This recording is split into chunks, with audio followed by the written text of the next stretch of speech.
And the Indians 7 for 424 at tee, just 39 behind the Australians. Sachin Tendulkar has gone to 100.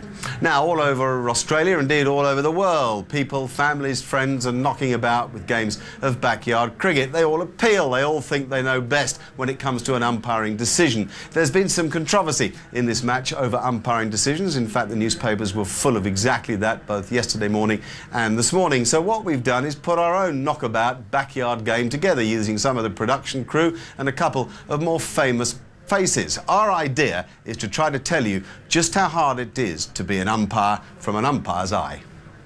Second only to motherhood, I reckon, Mark, is the challenge that umpiring throws up. Definitely the most challenging job in the world of cricket. We're going to give you, the viewer, a chance to be the umpire today. Have a look at what we've set up. We've set up a camera which is in the position of the umpire to give us a view of the last half of the pitch. We've got Michael Slater padded up, ready to go, and to be the recipient of some pressure of this great fielding side that we've got. And you have got 2 or 3 seconds to make your mind up. Remember, if you get one of these wrong, you're in the papers tomorrow getting bagged page after page. Let's have a look at the umpire's view of what happens in a cricket match. Let's go. The first one. Let's see what you got. He's backing across and the keeper's gone up.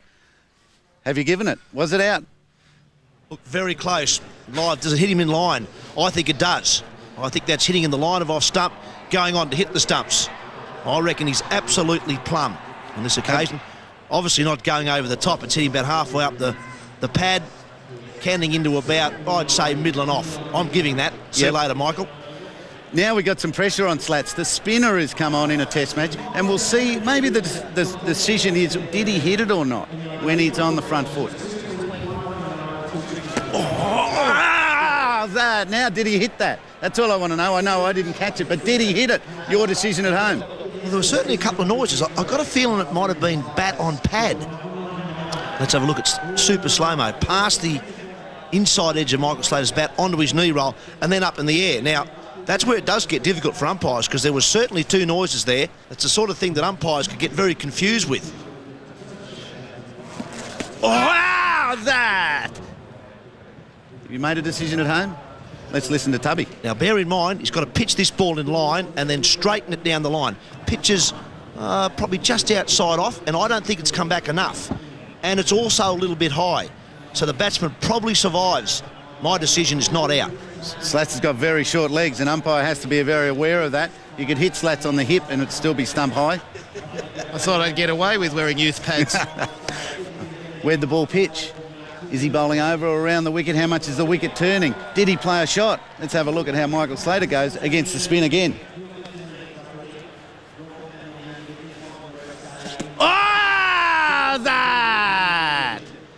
Surely. Tubby, what do you got? That's well worth a shout. Now, this ball has hit him outside the line of off stump, but because he's not playing a shot, he can be given out. Now, the tough thing for the umpire is it's turned a long way. Has it turned too far? I think it's definitely turned back enough to hit the stumps, but it may have gone too far to miss leg stump. Now, that's one of those real 50-50 ones where I think umpires could certainly give that out, particularly under the pressure of, say, a day 4 or day 5 wicket that's turning. I've certainly seen decisions like that given out before, and I've also seen them turned down. That's a real 50-50 one. Let's try a stumping. There's been 1 or 2 contentious stumpings in this match too. Let's see if we can get Slats out of his crease and the former Greek wicketkeeper Castorina take the bails off, who aren't there. It's the first Italian wiki we've ever seen. Oh, that's handy. That is a really good one. The foot was out, then it was up in the air, then it was down. What do you think? You've got to have given your decision now before Tubby gets to talk technology. The good news for the umpires is they do get the technology on the stumpings these days, and that's why. Slater's out there, definitely out. The foot was in the air when the bails would have come off had we had bails. Michael Slater would definitely be given out on that occasion. Ooh.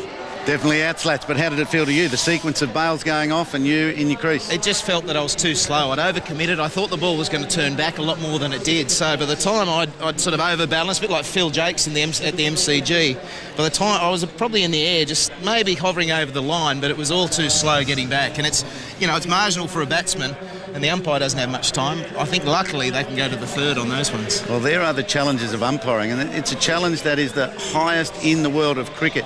And we hope that you've enjoyed your real-time experience in being able to make decisions for yourself. You've got about half a dozen that you've had to make. How did you go? It is a challenge that excites the men in black and white, just like it excites the players playing the game of cricket. But for some reason, the media are saying to the public that you shouldn't be copying an imperfection in the game, yet the players want to retain the human element. Heels. It is a tough, tough job. I've been out about 5 times. Do I go now? Please. Okay. Goodbye.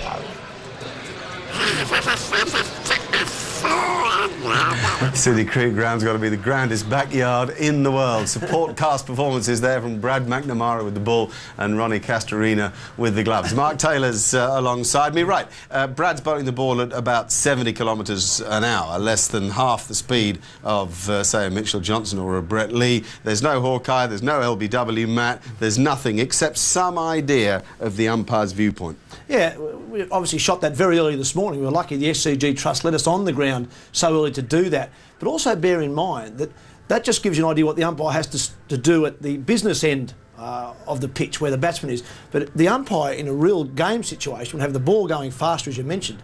But also you'd have to look down here to see if the bowler had bowled a no ball. Then he goes from this to there and try to get that right. And as Ian Healy said, probably has about 5 or 6 a day where there's contention, there's a big shout. You know, it could be 50-50. Some you give out, some you don't give out. We get a chance up in the commentary box here to analyse it, go through it, put all those toys with it, Hawkeyes and Snickos and what have you. The umpires have to do it all in about 2 or 3 seconds. You played in 2 eras. The era prior to technology, you began in 1989 as a test player, and then the era of nearly full technology, not quite what we have now. Did you feel during that period that the job almost got too hard for umpires? Well, the job is certainly hard, not so much because of the technology. I just think it's the scrutiny. Everyone seems to want to get it exactly right, and no matter how much technology you can use at the moment, you're not always going to get it 100% right. And even if you use technology, there's still going to be some debate.